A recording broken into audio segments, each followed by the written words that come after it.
Mr. President, at the outset, I'd like to place on record our heartiest congratulations to the 5 newly elected members of the UN Security Council for the 2027-28 term: Austria, Kyrgyzstan, Portugal, Trinidad and Tobago, and Zimbabwe. We look forward to working with each of you and wish you all success. Mr. President, today's meeting gains particular salience as consideration of the Security Council annual report by the General Assembly is explicitly provided for in the UN Charter. As a principal organ of the UN, the Security Council has been primarily tasked with the onerous responsibility of maintenance of international peace and security. Therefore, India reiterates that today's discussion is not to be treated as a purely procedural matter.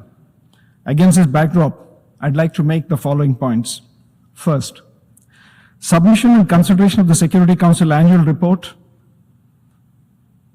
to the General Assembly offers a wonderful platform for the wider UN membership to reflect upon and share their views regarding the functioning of the Council in the past year.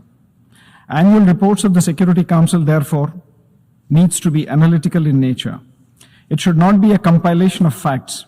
Areas of improvement and gaps, if any, with regard to discharging Council's core mandate of maintenance of international peace and security must feature prominently in the report.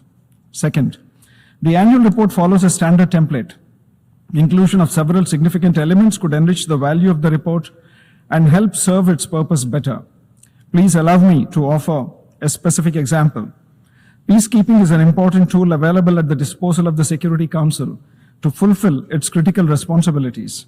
However, the standard template of the report largely excludes finer points pertaining to operational modalities, associated challenges, the review of respective mandates, etc., with regard to peacekeeping. Third, the annual report discussion in the General Assembly is usually held towards the end of the first half of the subsequent year. The world witnesses considerable changes during the 6-month period. 2026 has been no different in this regard. Therefore, India urges that this aspect be accorded due importance and the report may be submitted for consideration of the General Assembly in the early part of the year itself. Mr. President, the unwarranted reference by Pakistan to a matter strictly internal to India, the Union Territory of Jammu and Kashmir, has compelled me to respond. Pakistan has decided not to spare this forum either from their characteristic misuse of august UN platforms for their divisive political interests. Abuse of its presence on the Security Council by Pakistan, including through the circulation of several misinformed and misleading communications, also testifies to this counterproductive approach. I'd like to remind Pakistan that being a member of the UN Security Council is a huge responsibility. It's not a forum for peddling biased and false narratives. I'd like to make it loud and clear. Jammu and Kashmir was, is, and will always remain an integral and inalienable part of India. Any assertions to the contrary are baseless, devoid of, and inconsistent with historical facts. Empty rhetoric and hollow claims by Pakistan would not change this fundamental reality. In the interest of time of the wider UN membership, I would not delve any further into this. Mr. President, finally, we all recognize the importance of reform of the Security Council to make it fit for purpose to handle contemporary and future challenges that we face.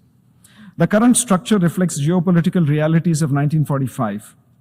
Retaining the status quo has so far not enabled effective functioning of the Security Council and cannot do so in future. The marginal reform in the 1960s that expanded only the non-permanent category has not changed the fundamental mode of functioning of the Security Council in any impactful manner. Expansion of both permanent and non-permanent categories is central to implementing real and meaningful reform.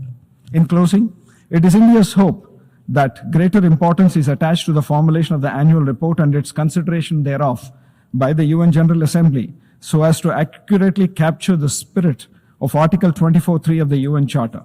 I thank you, Mr. President.